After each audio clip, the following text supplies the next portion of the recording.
Hola. Voy a comenzar haciendo una disculpa, o pidiendo una disculpa, mejor dicho. Les puse en el material que les envié, que era el 19 de noviembre, la clase que iba a tomar del seminario 22 y me equivoqué. Disculpen si la leyeron. Bueno, igual está bien leerla. Pero era la del 10 de noviembre que voy a tomar, donde él habla sobre por qué continúa su enseñanza. Así que comienzo por ahí porque fallé ahí. Básicamente mi pregunta hoy es ¿qué es el psicoanálisis? O desde dónde se puede decir que algo es psicoanálisis o no. Y me encontré con una teoría bastante, me pareció interesante y que pone a pensar un poco, vieja, no es una teoría para nada nueva, que es que la realidad está estructurada por la matemática. Es una teoría, como digo, viejísima. Sin embargo, hay un científico ahorita, no sé muy bien si él será matemático o de alguna, o sea, físico de alguna otra ciencia, que se llama Max Tegmark. Tomé el video de él que les envié, es un video cortico. Traté de enviarles cosas que pudieran quizás leer si les interesaba. Es un video cortico de 5 minutos en castellano, o sea en inglés, pero con subtítulos en castellano. Básicamente lo que él propone es que la realidad está hecha de matemática. Voy a leer unas citas de él. Creo que la razón de que todas estas son de ese video de 5 minutos. Creo que la razón de que nuestro universo esté tan bien descrito por las matemáticas es porque es matemática, vivimos en una estructura matemática gigante. Si miramos más de cerca, encontramos patrones y figuras al mundo. Si miramos más de cerca al mundo, encontramos patrones y figuras matemáticas en todo nuestro alrededor. En el nivel más profundo de la realidad nada es sólido, solo hay información, números adheridos a un conjunto de reglas que aún no entendemos. Esta la voy a leer otra vez porque me pareció bueno. En el nivel más profundo de la realidad nada es sólido, solo hay información, números adheridos a un conjunto de reglas que aún no entendemos. Él piensa que sí se podría llegar a entender en algún momento todo, o sea, se pudiera llegar a una teoría completa de la matemática que explicaría exhaustivamente la realidad. La única propiedad que tiene un electrón es un montón de números. Los físicos tenemos nombres para ellos como spin o carga, pero en realidad son solo números. Él acá toma, no sé si acá, pero en algún momento dice que esto se puede ver porque uno no sale y mira, un número.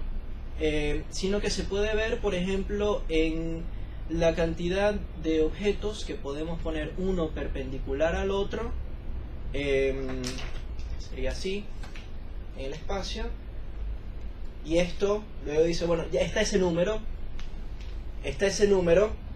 que es 3, la cantidad máxima, y está ese número y nosotros después le ponemos un nombre que sería, esa es la dimensionalidad del espacio. Del espacio donde vivimos, de la realidad. Y las matemáticas puede ser la última verdad, pero teniendo en cuenta nuestras limitaciones y cuán vasta y extraña parece ser la naturaleza, será posible resolver este problema.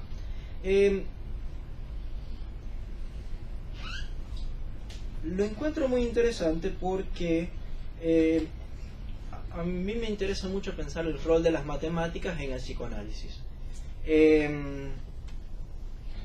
Me parece que esta no es, que él está delimitando esto del lado de la ciencia y que por lo tanto no sería que los psicoanalistas pensemos que el mundo está hecho de números. Creo que esto no le sorprende a nadie aquí. Sin embargo, sí creo que hubiera un lugar en el psicoanálisis para la matemática de cierta manera. En otro video, voy a poner acá porque también voy a utilizar algo de este video. algunas citas.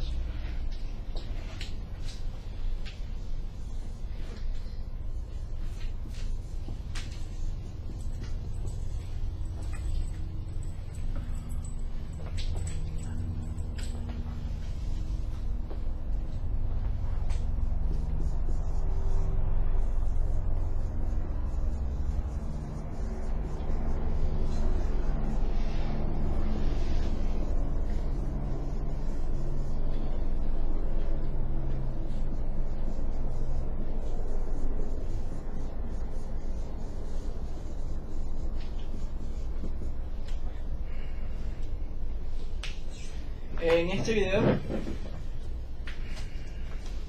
que está solo en inglés, no tiene subtítulos, él hace la primera distinción que quiero hacer es en el minuto 19, la hace. Una distinción entre lenguaje y estructura matemática. Me parece muy... Bueno, voy a lo otro antes. Dice que cada estructura matemática corresponde a una físicamente existente. Y la gente le pregunta, no sé si hay alguna pregunta que se estarán haciendo ustedes, que una que yo me hice, es entonces ¿cómo sabemos cuál es la verdadera? Es decir, porque la física no toma todas las matemáticas y dicen que todas son verdad. Por ejemplo, puse esto acá por lo mismo. Esto es correcto físicamente, lo puse porque es un ejemplo bastante divulgado. Esperaría que me dijeran que no, que en verdad es así, o sea que esta está incorrecta, esta es la correcta. Hay un problemita con esto que ahorita pienso tocar, pero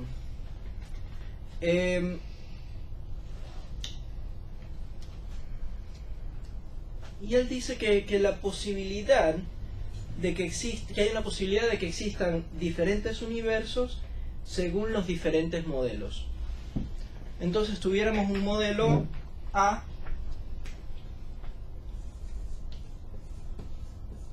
modelo matemático A, y un modelo matemático B, y hubiera un universo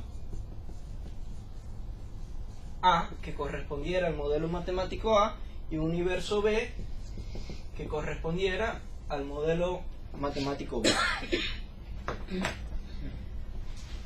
¿Y cómo sabemos en cuál estamos entonces? Y él dice que el CERN, el dispositivo este que armaron grandísimo para poner a chocar las partículas, permite saber en cuál de estos modelos estamos. Modelo A, yo lo puse modelo A sería la teoría de cuerdas, y el modelo B sería el loop quantum gravity, la teoría de cuántica de loop. Sí. Entonces él pone la experiencia, está bien, tenemos esto, pero por otro lado tenemos la experiencia que nos dijera en cuál de los dos estamos. ¿Qué experiencia? La experiencia, algo de empírico que se pudiera que avalaría alguno de ellos dos. No exhaustivamente, pero diera indicios hacia. Pero sería eso, la experiencia que hace en el CERN. Correcto. Ah, bien. Porque la pregunta que le hicieron, no me acuerdo precisamente cuál es la pregunta, pero te estás postulando que todo es matemática. Pero entonces, ¿cómo sabemos cuál es la matemática que es? O sea, ¿por qué estamos trabajando en física con estas ecuaciones que son mucho más complicadas que F igual a M por A, que es lo que proponía Newton, por ejemplo? Entonces, ¿cómo se ha llegado? Porque, es decir, la matemática que proponía Newton es una matemática en sí también bastante coherente. El problema en Newton, digamos, incluso diseñó una matemática para que su propuesta fuera coherente. El problema en Newton no sería tanto la matemática, sino que después hubo otros fenómenos que demostraron que esa matemática que él estaba manejando no necesariamente era la que convenía, sino que sería otro modelo. Es decir, acá pudiéramos poner un modelo C que correspondía a un universo C, que sería el modelo de Newton, y un universo newtoniano,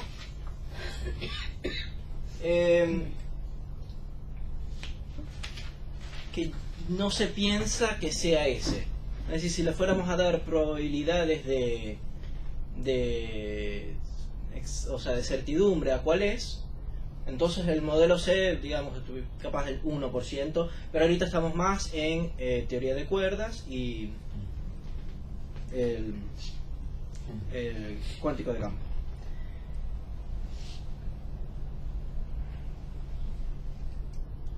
Y hay un paso más allá que me parece que hace, que es fundamental, que después les hace un pop quiz, se los voy a hacer a ustedes, que él pone que en Neptuno, en 1846, la onda de radio en 1887 y el bosón de Higgs en 2013, les hace la pregunta de qué instrumento fue utilizado para hacer estos descubrimientos. ¿Lo saben? Sí, la matemática, le dicen la matemática, él dice sí, más específicamente el lápiz, pero sí, un chiste. Pero entonces, ¿cómo conciliar eso con la pregunta por la experiencia? Que creo que es a donde apuntaba. A ver, lo que me parece más conveniente, porque el problema es que si descartamos completamente la experiencia, me parece que pudiéramos caer aquí o un modelo, no sé, M, que sería muy coherente matemáticamente.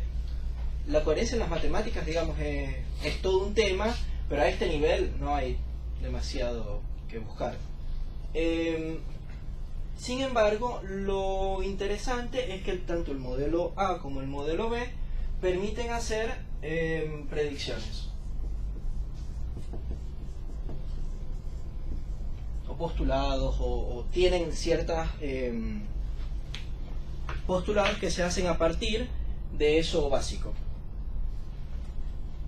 Y por eso, por problemas que se encuentran con el modelo, se pueden encontrar o postular estas cosas nuevas. Para dar un ejemplo, en 1846 se describía el movimiento de los planetas de cierta manera.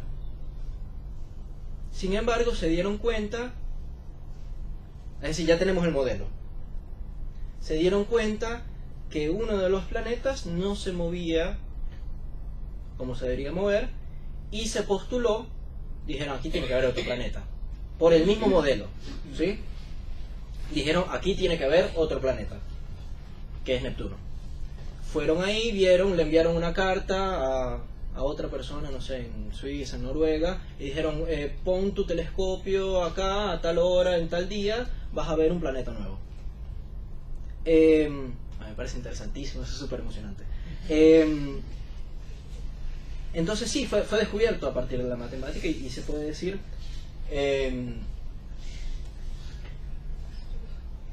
sin embargo, me parece que se tiene que tener un poquito de cuidado al decir que es descartando por completo la experiencia, cosa que me parece que muchas veces Lacan hace, y ahí es donde yo por lo menos entro en problemas.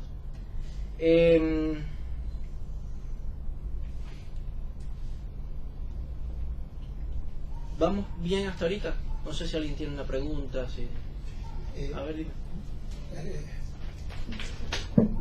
Vos llamás experiencia al experimento, digamos, y pensás que quizás el experimento completa la formulación teórica, que no habría una completud meramente con lo matemático, sino que de un modo requiere un experimento.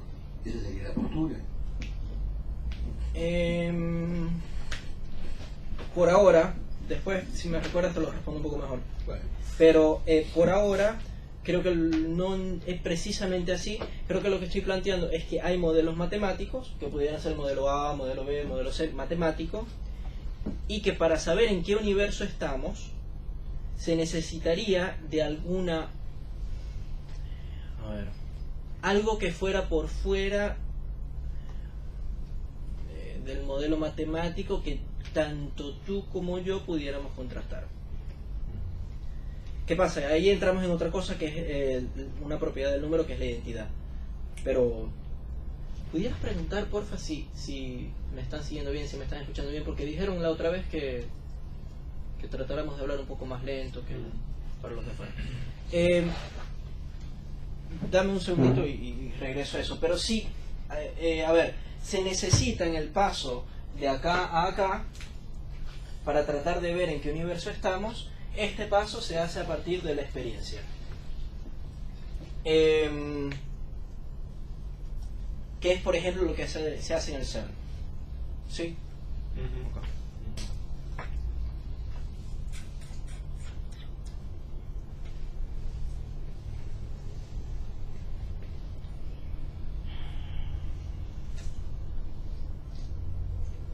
Entonces busqué en Lacan, voy a borrar esto.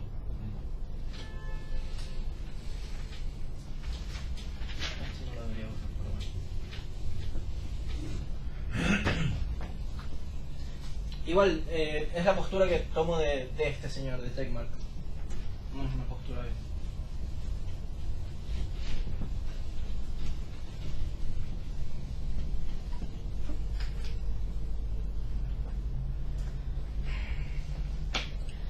Después, buscando un poco el tema de la experiencia en Lacan, un poquito, encontré en el seminario 22, en la clase del 10 del 12 del 74, en esta ferda es la página 6, él hace un... ¿Del 12?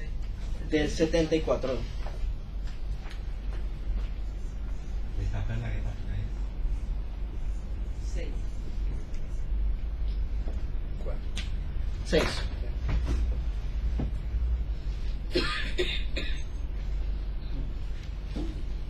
Revisar igual. Sí. A él le pidieron que hiciera una conferencia y le dieron el título. El título era El fenómeno lacaniano. Y él acá hace como una especie de apólogo sobre esa conferencia. Me parece bastante interesante, porque básicamente se pregunta por qué él sigue enseñando, cosa que lo hace desde mucho antes, pero ahora se lo vuelve a preguntar. Y la respuesta es, la respuesta de él es: la única cosa que hace que yo persevere, acá me salto unas cosas, la única cosa que hace que yo persevere es que hay algo que yo creo haber agarrado, captado, aprendido, tomado. La palabra en francés es saisir. No puedo incluso decir con mis manos, con mis pies. Es la entrada en juego de ese trazo o rasgo que dibuja. Eso que bien aparentemente no es fácilmente apoyado notablemente por los analistas, es la experiencia analítica. Es decir, para él ha aprehendido o agarrado algo que los otros no se han dado cuenta, digamos, que es la experiencia analítica. Desde allá podemos ver que no es como que está en el consultorio con un paciente o que él fue, sino que es algo que se puede agarrar, algo que se puede captar. Y no es con sus manos ni con sus pies. Para ponerlo un poco más tajante, esto creo que está en el 7, en la página 7. Es decir, en esa clase, pero en la página 7.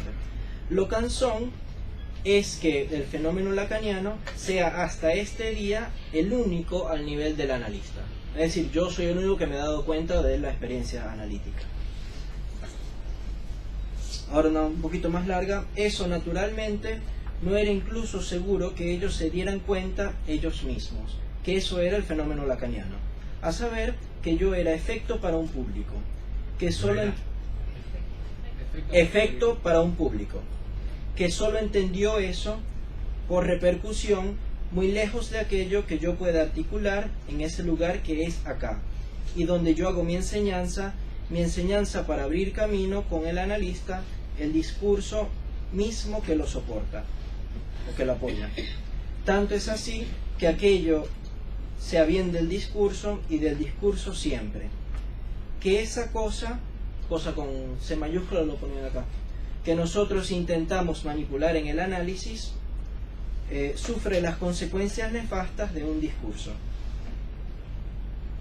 Es decir, me parece que acá lo que él está intentando articular es que la experiencia analítica,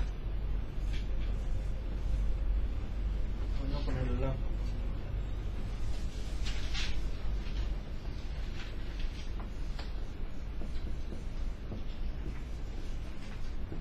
es que el discurso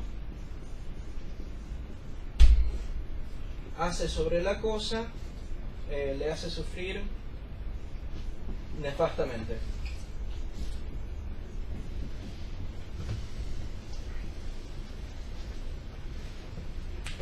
Y que él es el único que se ha dado cuenta de eso hasta el 74.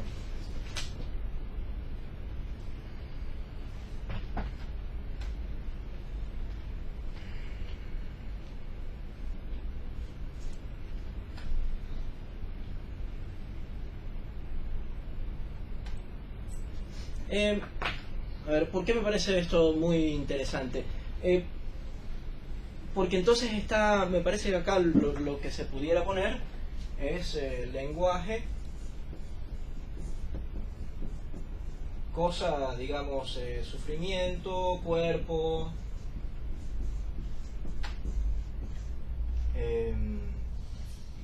goce, pensado, lenguaje de materia.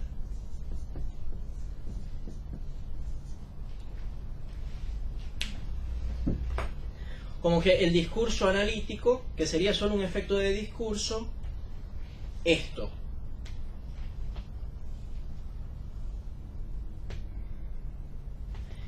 Y creo que entonces lo importante sería ver cómo se trabaja con el lenguaje para llegar a esto. Porque él dice que es un discurso específico el que permite esto. Y ahí vendría la pregunta de qué se hace con el psicoanálisis, o sea, cómo podemos decir si algo es psicoanálisis o no. Hay una postura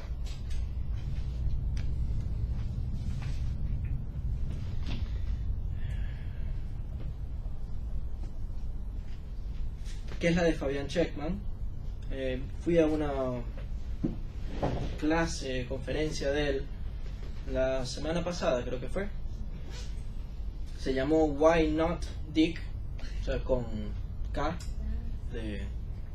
Es muy ingenioso. Yo no soy tan ingenioso.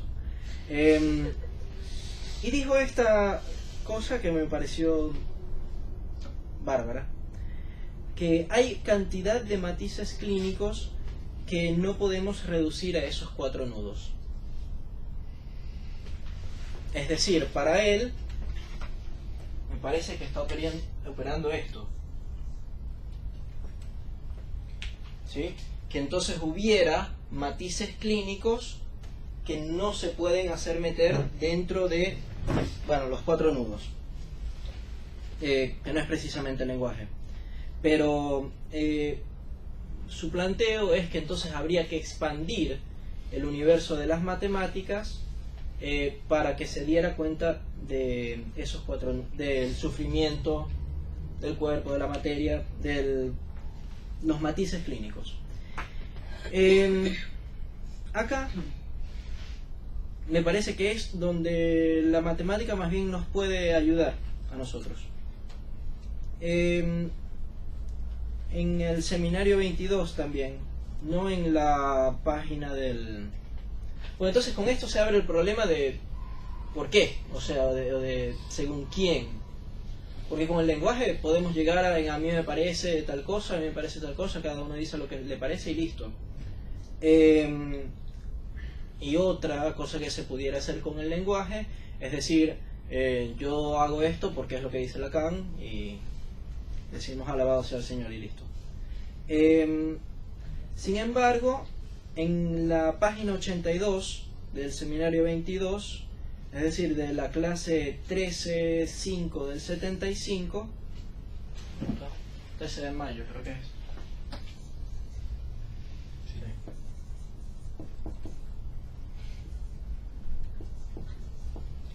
él dice lo siguiente, es una cita un poquito chiquita, que él dice que no es al ton al que hace falta fiarse, ya que es al número. Es decir, que no se trata del... Él dice algo acá sobre lo simbólico entrando en lo imaginario, que no es de eso a lo que hay que fiarse, sino al número. Entonces me parece que se abren dos vías. Primero, si es que en el psicoanálisis hay algo de lo cual fiarse, me parece que se pudiera responder que no, me parece que sería muy problemático responder que no.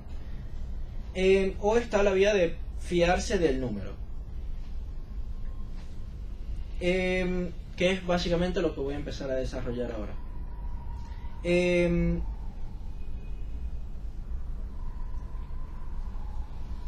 Entonces me parece que algo, acá tuviéramos que meter algo que el lenguaje, y aquí en alguna parte sería la matemática, lo que permitiría dar cuenta si eso efectivamente es psicoanálisis o no. Porque si no caemos, no sé si a ustedes se les ha ocurrido alguna otra manera de descifrarlo. Porque él dice, bueno, es más, él dice que hace falta fiarse al número o no.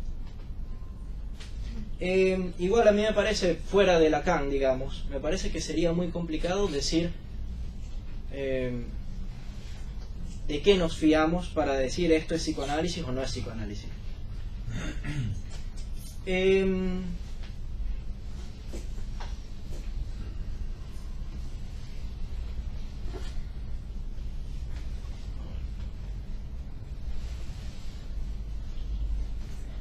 Entonces, si nos vamos a fiar al número,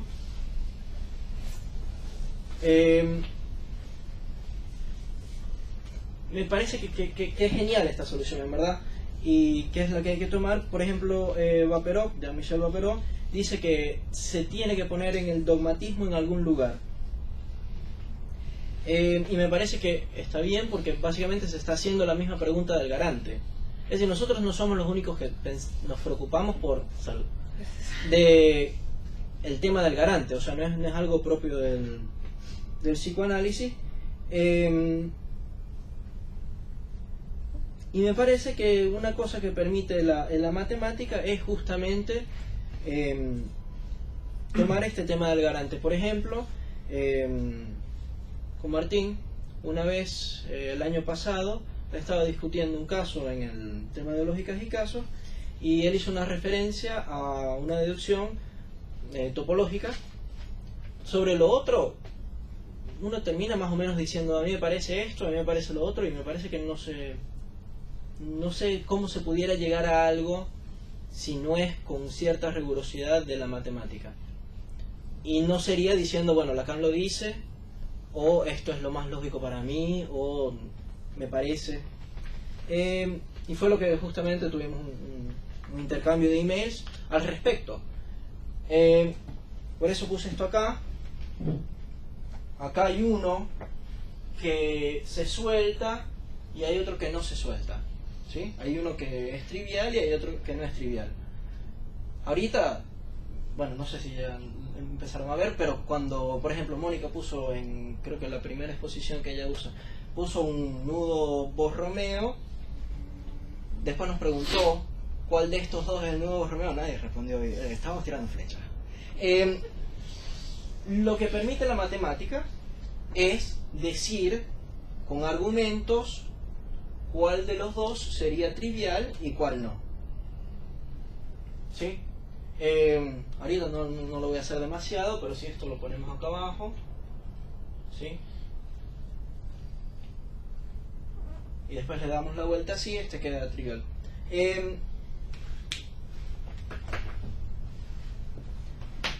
Eso me parece que es un beneficio, digamos, o una manera que la matemática nos puede servir de garante, o un uso de la matemática dentro del psicoanálisis. Y después está la segunda, que es en lo que difiero con Chetman, que es que en la matemática hay ciertas cosas que están agotadas.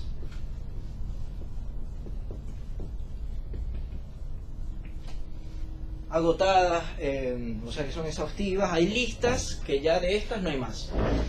Por eso puse el ejemplo de los 5 sólidos platónicos.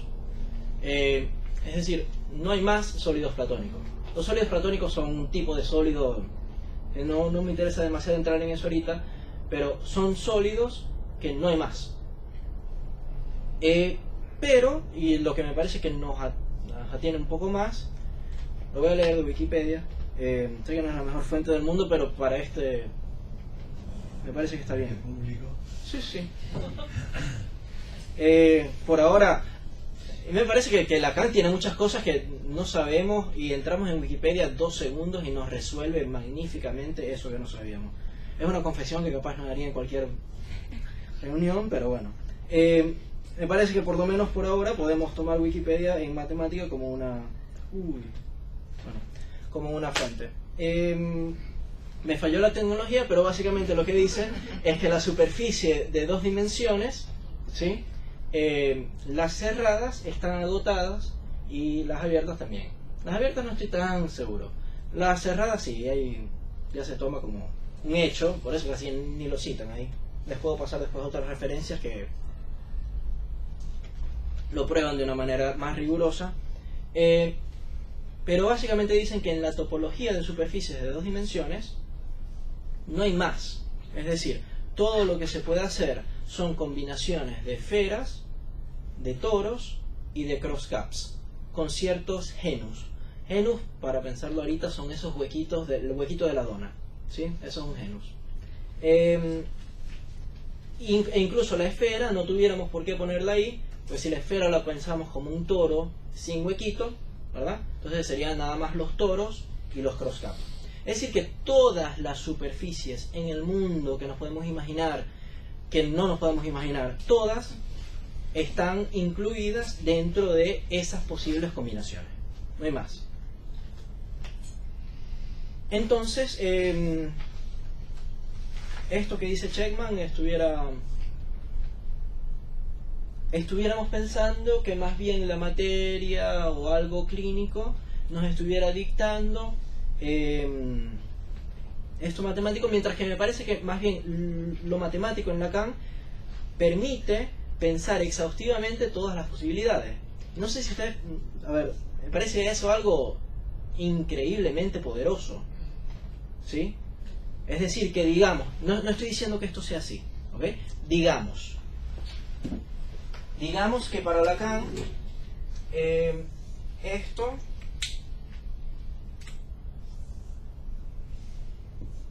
es la neurosis. Digamos, lo estoy proponiendo. Si esto es la neurosis, entonces tuviéramos que pensar sobre las diferentes maneras de desnudar para pensar la neurosis, pero no hubiera que ir más allá, se tuviera nada más que demostrar que se tiene efectivamente este nudo. Si esto fuera la neurosis, de nuevo, si esto fuera la neurosis, se tuviera que demostrar que hubiera este anudamiento en el caso para poder decir que hay una neurosis. Y no se tuviera que partir del a mí me parece o del yo pienso o el del Lacan dice. Me parece que en esto la matemática sería poderosísima.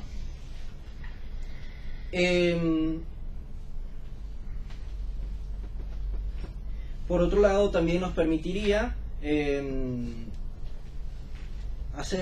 determinar si la orientación de la cura se está haciendo efectivamente de manera psicoanalítica, si se sigue o no este planteamiento matemático. Entonces me parece que todo el tema de Lacan con la materialidad, que después la escribe con O, la materialidad, tiene que ver un poco con esto, es decir, sobre cómo poner el lenguaje de tal manera, o sea, de hacer con la materialidad que es el lenguaje o el significante, de ponerlo de cierta manera y partir de ahí.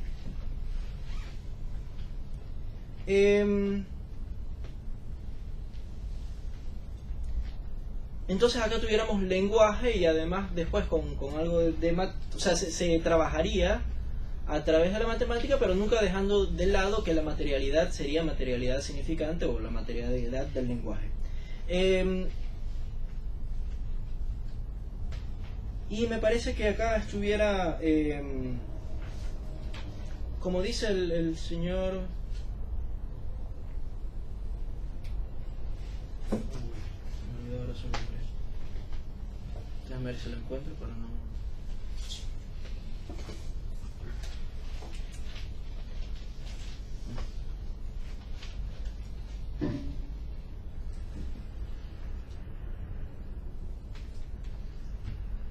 El que envió el artículo, Federico Fresneda. El señor Fresneda se pregunta esta misma pregunta que yo estoy haciendo. Creo que obviamente estamos en posiciones encontradas, pero estoy bastante de acuerdo con él que no es lo mismo la utilización de la matemática en la ciencia que en el psicoanálisis. Me parece que en el psicoanálisis se trataría más bien de un tema de la estructura de la matemática que se pudiera ver acá. Es decir, al toro no le importa cómo lo llamen, lo puedes llamar toro, vaca, como sea, pero se trata de una estructura que están esas y ya. Se trata de la estructura de la matemática que permite dar cuenta de muchas cosas además de esa. Es decir, cuando escribimos esto,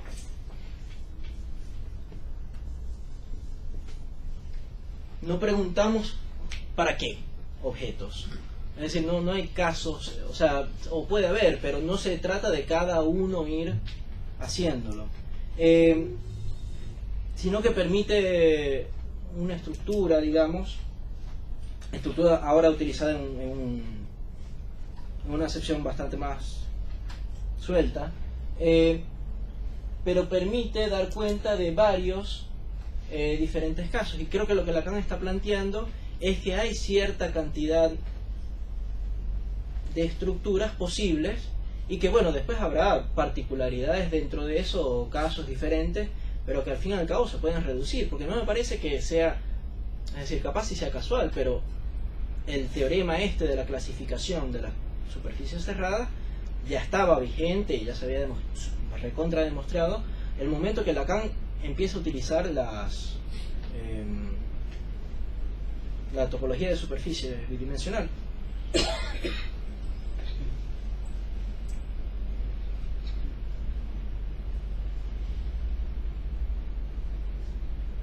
No sé qué les parece esto. Muy loco. Me parece muy loco, no estoy de acuerdo para nada. Hay quizás convenga tener en cuenta esta información. Hay como una, no sé si es una epistemología o una filosofía de Jacques Miller, que él propone que en el universo todo se trata de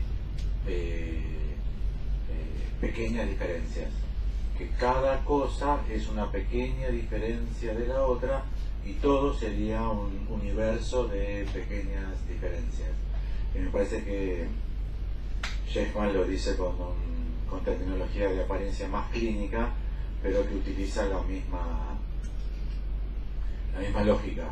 Y Miller no recuerdo el texto, lo paso si hay interés por la lista. Él lo plantea como que eso es derivado de la ciencia moderna y nada más falso para la ciencia moderna. Eso alcanza con pensar en la tabla periódica de elementos de Mendeleev, que está en la misma lógica. O sea, no hay ninguna sustancia que escape a una lógica matemática de un electrón, 2 electrones, 3 electrones, ¿entienden? No hay 3 electrones y medio, 3 electrones 750, 3 electrones .8, no existe eso.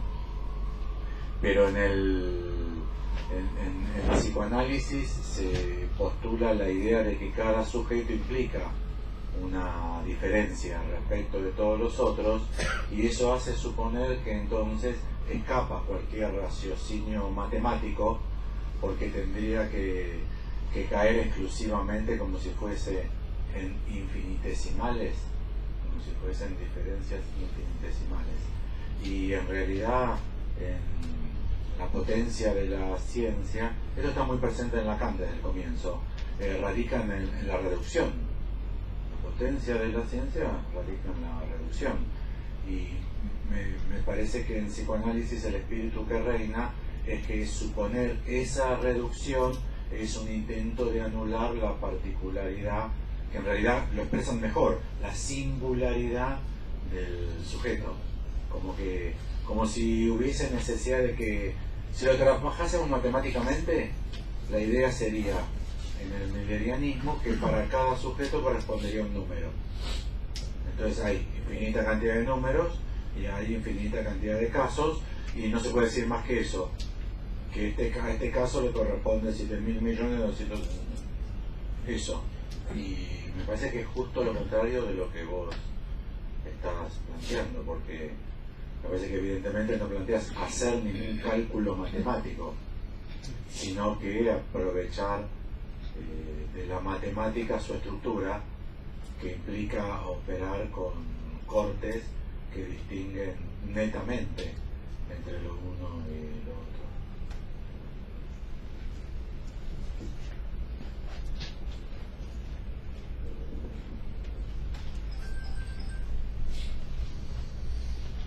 Sí, incluso me parece que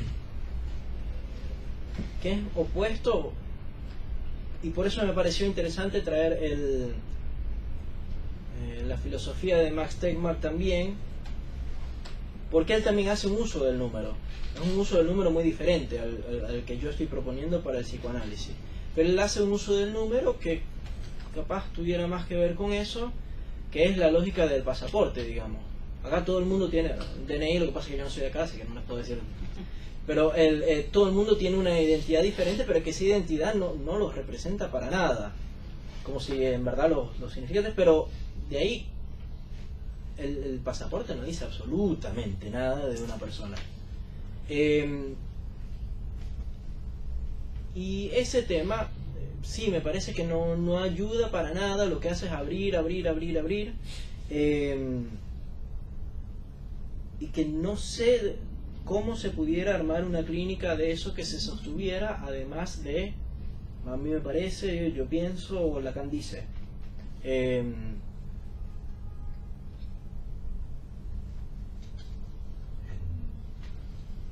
para decir un ejemplo más claro de lo que dije antes, hay o cero dimensión, o una dimensión, o dos dimensiones, o tres.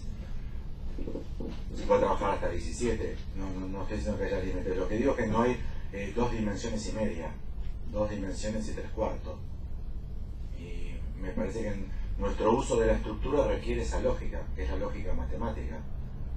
Y me parece que el rechazo de las matemáticas en psicoanálisis es por este problema. Lo que vos planteás como potencia de la matemática para el psicoanálisis, que es la inteligibilidad de la estructura, me parece que se lo rechaza justamente por eso, porque no se admite la estructura, porque se piensa que cada caso es una salvedad a la estructura.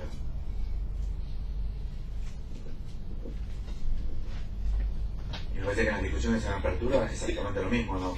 Esto no es por fuera de apertura, lo que estamos discutiendo en apertura.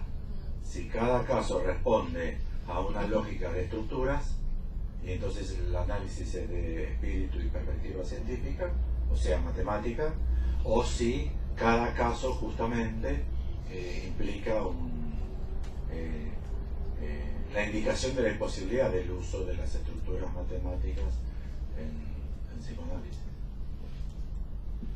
Se podría hacer un avance también con el lenguaje en sí mismo, como ciencia del lenguaje, con la lingüística.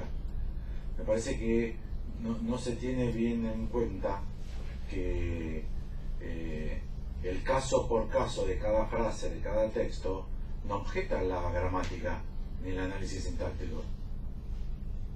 Es como si se dijese que cada poema que cada uno de nosotros representa en su vida hace que no exista gramática ni sintaxis posible, cosa que es ridícula. Incluso es ridícula para la práctica analítica, porque nosotros justamente intervenimos cuando encontramos una falla sintáctica o gramatical, que es el lapsus. Pero usted nos dijo el año pasado y acaba de decir 18 meses. O sea, pero me da la impresión que lo que está en discusión es exactamente ese problema, como si en psicoanálisis dijese no hay gramática, con lo cual nos quedaríamos sin pulsión del lado de la gramática de la pulsión, ni sintaxis posible. Como cada poeta escribe un poema distinto, entonces no hay gramática ni sintaxis. Me parece que también ahí podríamos enfrentar el problema.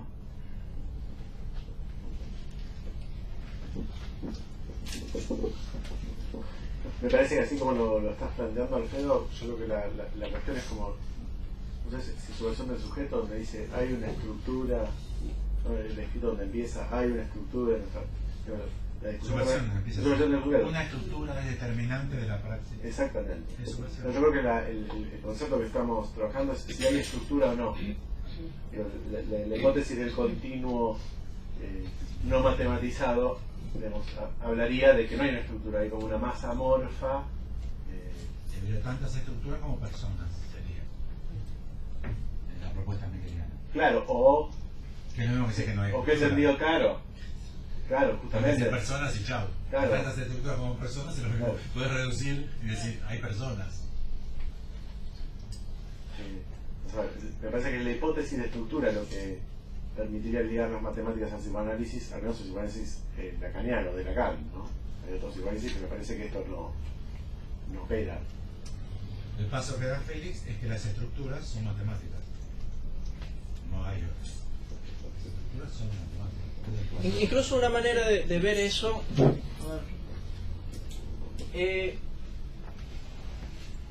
con la esfera,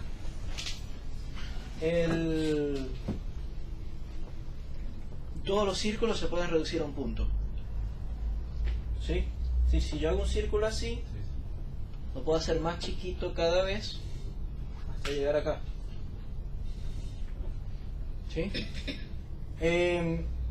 Hay otras estructuras matemáticas donde eso no es posible, donde el discurso se puede poner de otra manera, que eso no sea posible siempre. Como por ejemplo el toro. Sí, el toro.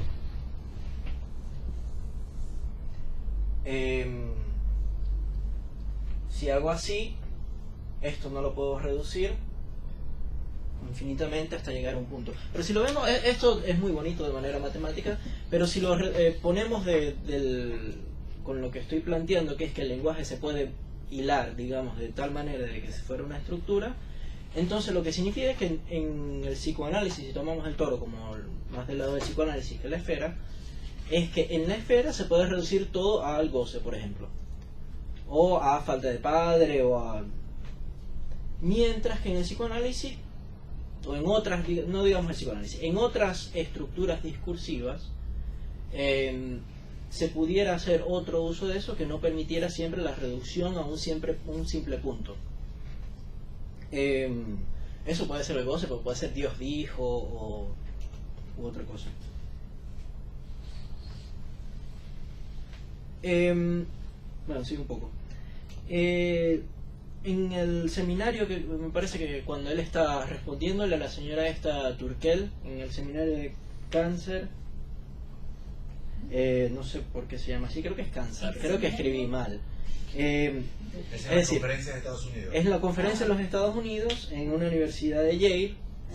Escribí cáncer con... bueno. Escribí así, creo que es con A. Del 24 de noviembre del 75, les envié en el email les envié la referencia en castellano.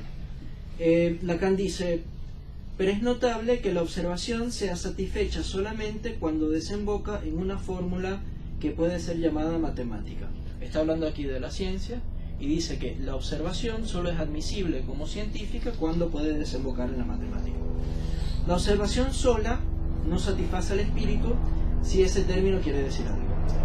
Es decir, no se trata de mera observación, sino que se trata de una observación a través de la matemática, o que se pueda reducir a la matemática. Acá da una definición de la ciencia también. La ciencia es lo que se sostiene en su relación con lo real gracias al uso de pequeñas letras. acá estamos en el dominio de la ciencia, pero después habla de su posición como psicoanalista y dice: es cierto que intento dar forma a algo que obraría como núcleo del psicoanálisis, de la misma manera que esas pequeñas letras. Y es básicamente lo que les estoy proponiendo ahora, que es que en el psicoanálisis el uso de esas pequeñas letras obraría como núcleo del psicoanálisis, por lo menos de la manera que lo intenta llevar Lacan. Es decir, Lacan lo que intenta hacer es, como dice él, dar forma a algo que obraría como un núcleo del psicoanálisis de la misma manera que esas pequeñas letras.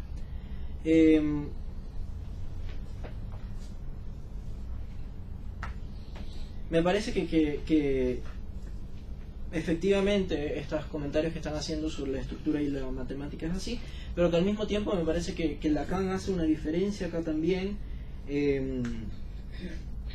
con la matemática, porque entonces no se trataría acá, en el psicoanálisis me parece que no se trataría de observación y después llevarlo a pequeñas letras que tendrían que ver con números, sino que más bien tuviera que ver es con el lenguaje, con el significante. Es decir, se trataría del anudar, hilar, tejer el discurso, las palabras, el lenguaje, de tal manera que satisfaciera una... no tengo idea si conjugué eso bien, satisfacer es horrible. De hilar de cierta manera, y esa manera tuviéramos que decir, o sea, ahí es que pudiéramos decir que es psicoanalítica. Y me parece que eso efectivamente sería la manera de decir que si algo es psicoanalítico o no. Sería de ver qué movimientos lógicos hay en el texto, que se pudiera decir desde un punto de vista matemático, y después decir a partir de eso si es una lógica psicoanalítica o no, porque implica desechar constantemente la realidad a favor del lenguaje. Es decir, el intento, me parece que el intento del psicoanálisis sería siempre estar haciendo esto.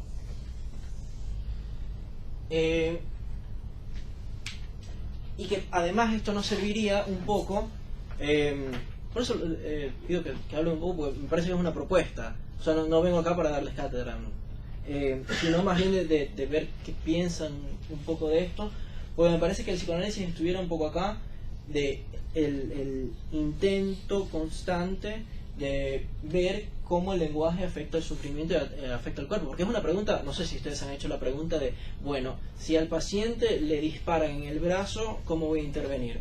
Obviamente desde el psicoanálisis no va a ser, o sea, ahí no está la pregunta.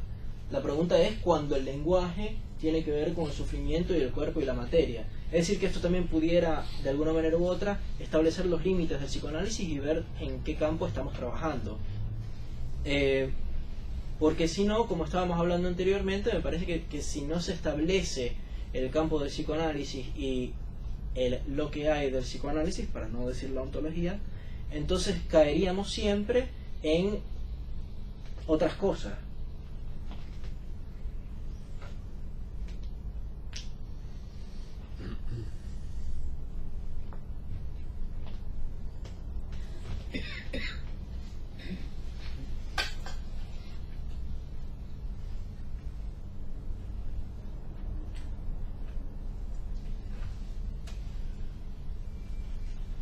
Y con la salvedad de que en la ciencia clásica hubiera establecimiento de asunciones sin en verdad establecer si son verdad o no.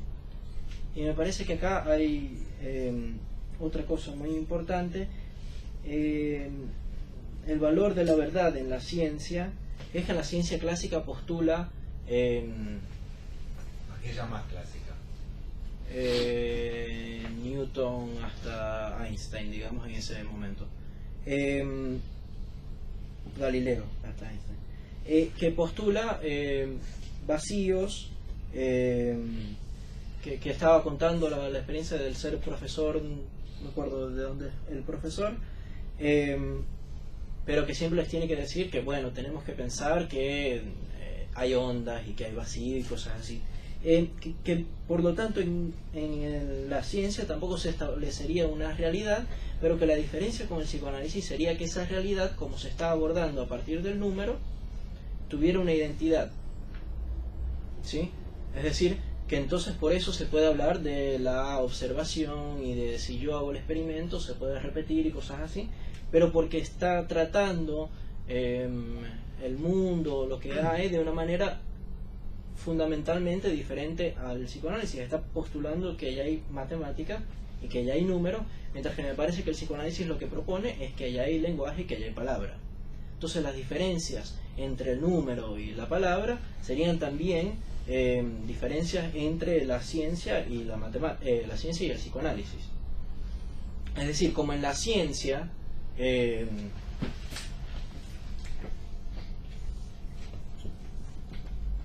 esto se puede preguntar, es decir, 1 es igual a 1, pero en la ciencia, o sea, un físico no se va a poner a preguntar si 1 efectivamente es igual a 1, le van a decir, bueno, estás en otra universidad, o sea, necesitas irte a otra.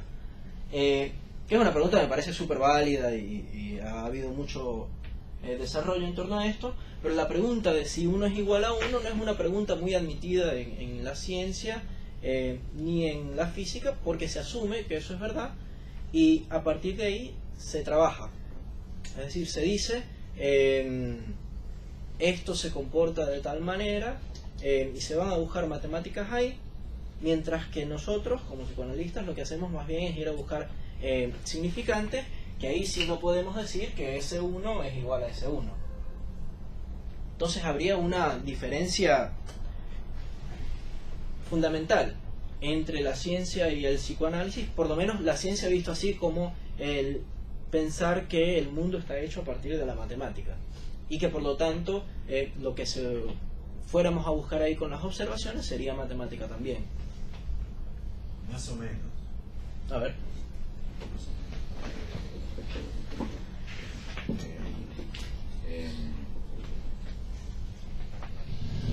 Por ejemplo, un electrón no es igual a sí mismo. Pero el spin sí. Bueno, también no importa que uno sí, mientras haya uno que no, ya te hace que... Lacan lo llama al A igual a... Lacan no escribe como 1 igual a 1. Lacan no escribe A igual a y lo llama el pecado original de la ciencia. Partir de esa premisa, A igual a A. Pero hay ya importantes lugares con tradición de décadas donde ya se sabe que no todo lo que es igual a sí mismo. Y en ese sentido, ya viendo una salvedad, pues yo lo que decía, más o menos. Para la época de Lacan todavía casi sí, pero igualmente si la dualidad onda-partícula te puede llevar a que 1 sea igual a 2, porque el mismo elemento pasa simultáneamente por las dos rendijas de Jung, con lo cual ya ni siquiera tanto para la ciencia. En la lógica argumentativa sí. Yo te pregunté qué llamabas vos clásica, porque en realidad se podría llamar clásica hasta Newton, moderna en la de Newton hasta Einstein, y de Einstein para acá moderna. Dividir en 3, no en 2. Si dividimos en 3, para la tercera ya la hegemonía de A igual a A ya no es tan absoluta. Ellos no discuten el principio axiomático, pero ya se encuentran muchos lugares donde ya para ellos mismos no es cierto. Cierto, seguro, evidente.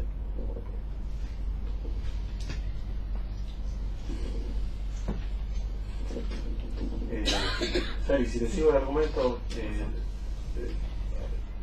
tú dices que la ciencia trabaja sobre algún principio de identidad que el lenguaje no tiene. Digo, Okay. El argumento sería ese. Sí. Bien. Sí. ¿Identidad o de no contradicción? De identidad, De identidad. 1 igual a 1. Ahora, lo que es digamos, esa operación 1 igual a 1, ¿sí? Es una operación construida matemáticamente. Es decir, la matemática de alguna manera produce algún procedimiento para dar cuenta de la identidad, ¿sabes? Eso justamente yo voy a hablar la semana que viene con la idea de invariante.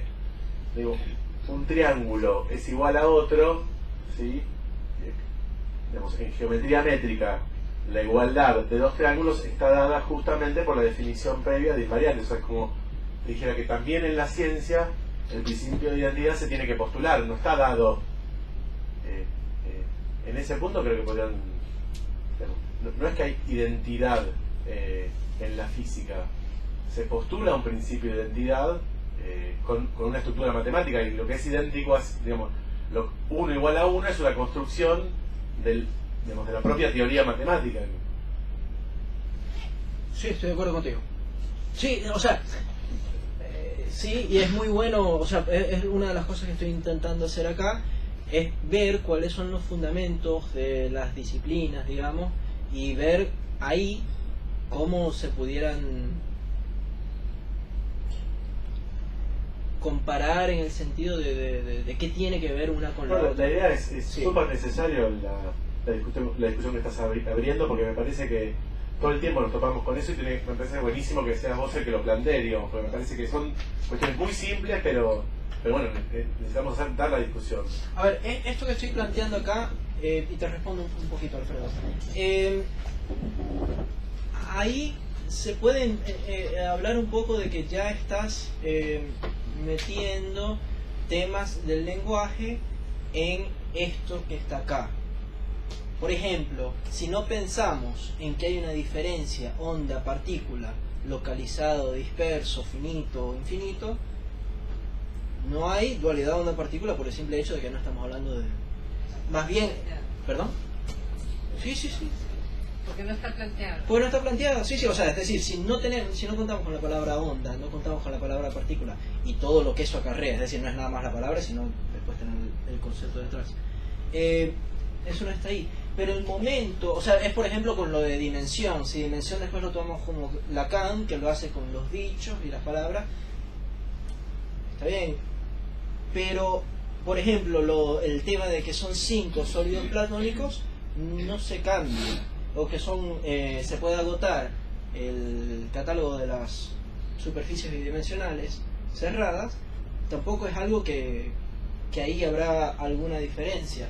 Acá me parece que al momento que dices que un electrón no es igual a sí mismo, estoy completamente de acuerdo contigo, pero me parece que ahí estás, no sería el tema este.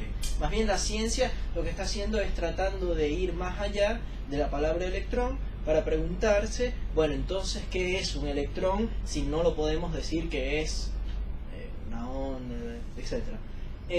Entonces, que bueno, tiene spin, un medio, etcétera, tiene acá, él dice,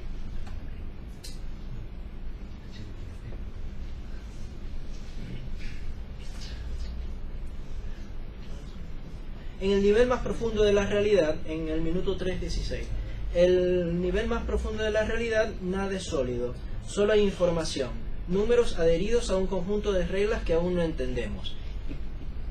Y me parece que ahí, bueno, eso no lo voy a decir, pero está bien, sí, o sea, es decir, no podemos, es complicado decir que un electrón es igual a un electrón, pero cuando lo llevamos al nivel del lenguaje sería eso. Pero al fin y al cabo el spin o el momento del electrón será siguiendo el mismo, y por eso se le pone el nombre de electrón. Y otra cosa que me parece, efectivamente, como estás diciendo, Martín, que después de esto, o sea, digamos que esto es lo fundamental, lo que estoy aislando yo como fundamental, lo estoy proponiendo yo como fundamental, que después de acá vienen 30.000 cosas más, ¿sí? O sea, yo estoy aislando un rasgo que me parece fundamental para diferenciar las dos cosas, pero después de aquí vienen 1.001 cosas más. Como por ejemplo que A sea igual a A, que sea el pecado original del pecado capital de la ciencia, me parece que viene acá. Es decir, no he leído la cita, voy a tomar acá. Pero por eso se pudiera entender que si la ciencia cometió eso, que es su falla original, que después de ahí viene todo lo otro. Después por conceptualizar así lo que hay, entonces después de eso viene todo lo demás, que por eso es el pecado original.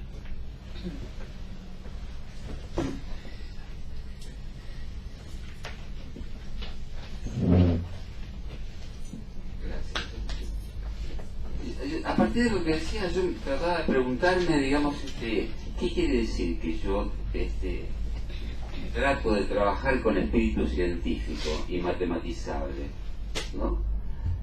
Y entonces me decía lo siguiente: bueno, si uno trabaja con estructuras, se puede pensar que una estructura está compuesta de elementos invariantes en principio, ¿no? Pero que tienen relaciones covariantes. Es decir, por ejemplo, yo puedo pensar que para aislar la estructura, digamos, en un determinado caso clínico, tengo que establecer el síntoma, la formación del inconsciente, tengo que establecer la identificación prestada en la transferencia, etc. Esos son invariantes aisladas, que covariarán en función de cómo yo las articule, ¿no? En el armado, digamos, de la clínica, ¿no? Y que me parece que esta articulación es una producción que podemos llamar matemática, en tanto pone en relación una cosa con la otra y que varía de acuerdo a cada caso particular, ¿no? Abstractamente el síntoma podemos decir, bueno, no varía. Abstractamente podríamos decir la identificación prestada en la transferencia no varía, es algo que tengo que tener en cuenta y establecerla.